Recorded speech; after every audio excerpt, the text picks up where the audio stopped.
hier, on n'a pas abordé le nom de Kylian Mbappé dans notre grand débrief de Bayern PSG. Vous pouvez retrouver ces 2 heures en podcast avec Christophe Dugarry, le Rotten sans flamme d'hier.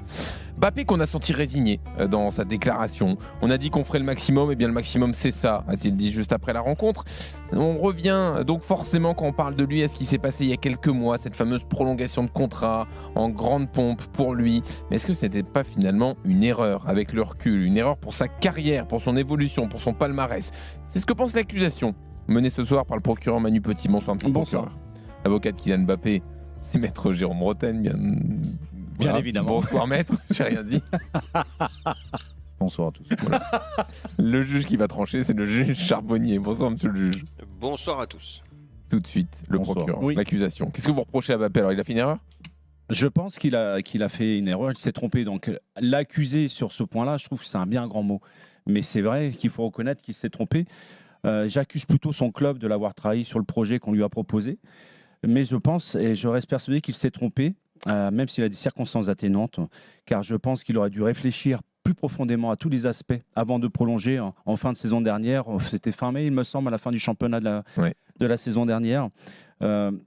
Derrière toutes ces promesses justement qui n'ont pas été tenues sur un mercato une nouvelle fois raté, alors que ça fait pas mal d'années. Mais en même temps, c'est facile de parler après le mercato puisqu'il avait signé déjà avant. Mais il y avait quand même des signes annonçateurs, des signes récurrents justement sur les défaillances et sur les erreurs perpétuelles que commettent justement la direction du Paris Saint-Germain sur le marché des transferts. Donc, et puis ça, c'est le premier argument. Tu vois, ça fait tellement d'années qu'ils se trompent sur le marché des transferts et sur les profils des joueurs à prendre. Ils les empilent en permanence. Aujourd'hui, ils n'arrivent même plus à s'en débarrasser. Ils sont obligés de les prêter, donc ils vont devoir revenir. Donc ça, c'est le premier argument. Le deuxième, c'est la stratégie du club aujourd'hui. C'est quoi le projet? On lui a proposé un projet où il devait être le personnage central. Je suis persuadé que ça doit rester comme ça. Mais aujourd'hui, on s'est aperçu qu'en début de saison, qu'il y a eu quand même pas mal de polémiques. Je ne parle même pas du penalty get. Je parle également de son positionnement au numéro 9 parce que justement, ils n'ont pas réussi à prendre le fameux numéro 9 qui devait arriver pendant l'été. Donc, quelque part, je me dis, quand tu fais autant d'erreurs sur le marché des transferts année après année, je pense que ça aurait dû lui mettre la puce à l'oreille. Je pense qu'il aurait dû réfléchir à 2 fois avant de prolonger et peut-être pas se précipiter aussi rapidement à la fin du championnat. Il aurait peut-être dû attendre peut-être quelques semaines avant de donner son accord pour voir un petit peu où le PSG allait en venir sur le marché des transferts. Parce que, sincèrement, quand je vois, si je rajoute justement à toutes ces erreurs sur le mercato, sur ce flou, sur la direction sportive, on ne sait pas qui dirige, on l'a encore vu justement sur le précédent débat. Je me dis que si je suis Kylian Mbappé, avec l'ambition que je vais avoir de marquer, il a déjà marqué le club cette année en devenant le meilleur buteur de l'histoire du Paris Saint-Germain, mais il veut marquer justement le foot mondial, il l'a déjà marqué aujourd'hui, et je pense qu'il le marquera encore plus durablement. Mais quelque part, je me dis, si je suis Kylian, en sachant, on n'arrêtait pas de louer justement sa formidable communication depuis des années, sa maturité dans tous les domaines. Je me dis en plus, il était bien entouré de personnes qui le conseillent, notamment sa sphère très, très privée qui le conseille. À chaque fois, je pensais qu'il le conseillait bien, mais je trouve qu'ils se sont trop vite précipités sur ce domaine-là. Un autre exemple, qui a un lien également avec le mercato, qui sont pour moi ratés année après année. C'est-à-dire que tous les joueurs qui viennent, il n'y en a pas un qui progresse. Le seul qui a progressé depuis son arrivée au Paris Saint-Germain, c'est Kylian Mbappé, on va dire. Et derrière, tous les joueurs qui sont arrivés ont tous régressé. Et pire encore, c'est-à-dire que des joueurs qui ont progressé à leur arrivée au début des Qataris, aujourd'hui sont en train de régresser. Verratti, Marquinhos et compagnie. Donc quelque part, je me dis, ça, plus ça, plus ça, plus ça. À un moment donné, si je suis Kylian Mbappé, je prends un peu de recul, je me dis, ok, je parle même pas du Real Madrid, tu vois, mais je me dis, avant de m'engager, j'ai envie d'avoir des certitudes. Alors, encore une fois, il a des circonstances atténuantes parce que je pense qu'on l'a trahi. Mais quand un club fait autant d'erreurs récurrentes de la même manière, on ne peut pas parler de fatalité. Je pense qu'il y a un problème de gestion et on est tous d'accord pour le dire. Donc pour moi, ce club à l'heure actuelle, il n'est toujours pas taillé pour gagner la Champions League. Et je n'attends même pas une énorme révolution pour l'année prochaine parce que le fair play financier pèse très lourdement sur le Paris Saint-Germain. On peut me dire que le mercato qui va arriver, ils vont pas prolonger Messi, ils vont pas prolonger Ramos, ils vont alléger la masse salariale et qu'ils vont alléger également le fair play financier. Mais tu fais quoi de tous les joueurs qui vont revenir? Tu veux, la liste, elle est extrêmement longue des joueurs qui sont prêtés à l'extérieur dans différents clubs. Ces gars-là, ils vont revenir. Donc ça va venir plomber encore plus justement les ambitions sur le prochain mercato. Donc je me dis, si je suis Kylian Mbappé, j'aurais dû prendre tout ça en considération. J'aimerais qu'il reste au PSG, j'aimerais qu'il reste en France, mais cela me semble de plus en plus compromis. Parole à la défense, Maître Roten. Non, j'écoute Monsieur Petit, Maître Petit, qui donc remet en question le choix de Kylian Mbappé. Alors déjà, moi, ça m'interpelle parce que, en effet, au niveau sportif et on va dire au niveau individuel, il vient de le noter, Kylian Mbappé, depuis qu'il est arrivé au PSG, il a continué sa progression. Il est de plus en plus fort. Chaque année, on se dit, bon, bah là, il attend le maximum, mais non, encore. Et puis là, il bat des records d'un point de vue personnel au niveau du nombre de buts. Il marque un club comme le Paris Saint-Germain, qui fait partie des meilleurs clubs européens quand même, même s'il y a des éliminations récurrentes en huitième de finale de Ligue des Champions. Mais ils ont les moyens, en travaillant mieux, de faire mieux et de progresser à ce niveau-là. Et c'est bien là que M. Petit se trompe, c'est qu'il a 24 ans.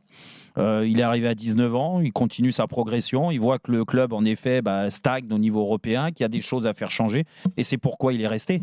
C'est parce que si il n'y avait pas d'évolution, parce qu'on ne lui avait pas fait croire que le projet sportif allait changer, il ne serait jamais resté, il serait parti à l'étranger. Donc c'est qu'il croit aussi au projet, mais un projet ça ne change pas, et il l'a dit dans ses déclarations d'après-match contre le Bayern et au début de la saison quand il a signé. On va faire le maximum, mais on est à notre maximum aujourd'hui. Alors, ce n'est pas suffisant. Je pense que lui, le premier, n'est pas satisfait de ce qu'il a vu dans le vestiaire et sur le terrain en termes de performance déjà collective, de changer les codes dans le vestiaire. Mais les codes, il les changera avec la direction, c'est-à-dire en prenant des bonnes décisions dans le recrutement. Lui, il attend que ça, d'avoir un vestiaire qui est derrière lui, à fond derrière lui. Le club a montré à maintes reprises, déjà au niveau contractuel, mais même sur d'autres choses, et c'était même poussé à abuser. Ce qui s'est passé sur sa célébration du 201e but, record battu de Cavani, pour moi, à quelques jours d'un match très important, c'est trop. C'est trop, attendez la fin de l'année et puis récompensez-le. Mais on a l'impression qu'il avait déjà gagné le Ballon d'Or. Ouais. Donc non, il y a des choses, il faut rectifier. Le club fait des erreurs, lui aussi par moment. Mais je pense une chose, très honnêtement, c'est que le club et lui doivent continuer ensemble parce que lui, il va tirer les autres. Il va tirer le maximum et on le voit dans son rôle qui a évolué. Aujourd'hui, lui donner le brassard de capitaine serait peut-être pas une connerie. Alors que ça aurait été une connerie il y a 2-3 ans. Aujourd'hui, oui, il se sent très fort et je pense que c'est une source d'inspiration pour beaucoup de personnes dans le vestiaire. C'est pour ça que c'est un vrai tournant, mais que Kylian va continuer à progresser, à marquer l'histoire d'un club et il le sait très bien. Comment il va marquer l'histoire mondiale, comme le dit Monsieur Petit, c'est en allant plus loin et pourquoi pas un jour gagner la Ligue des Champions. Mais qu'est-ce qu'il y a de plus beau de gagner la Ligue des Champions avec un club que tu as dans le cœur et que tu avais dans le sang quand tu étais tout gamin. Et qui ne l'a jamais gagné. Et qu'il ne l'a jamais gagné. En plus, non, mais faire gagner le Paris Saint-Germain, sa première Ligue des Champions, quand tu es un gamin de Bondy, de la région parisienne, mais il n'y a rien de mieux. Du moins, un peu d'amour, un peu de cœur dans le football. À écouter Monsieur Petit, il faut déjà qu'il aille à l'étranger. Mais laissez-nous rêver avec lui. Laissez-nous. Oui. Laissez-nous tranquille. Parole à la J'espère.